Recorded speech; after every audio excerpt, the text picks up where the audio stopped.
Sensex 83,800ના કોલમાં best entry ક્યાં બની શકે?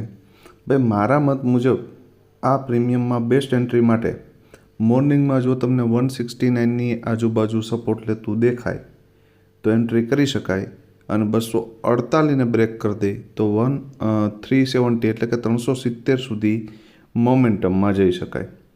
સેકન્ડ પોસિબિલિટી કે મોર્નિંગમાં જ 169ને બ્રેક કરી દે તો પછી આની જગ્યા 35ની નિયર બાય છે, તો ત્યાં એની રાહ જોવી, અને ત્યાંથી એન્ટ્રી થાય તો પહેલો ટાર્ગેટ 169 અને બીજો 248 સુધી આવી શકે.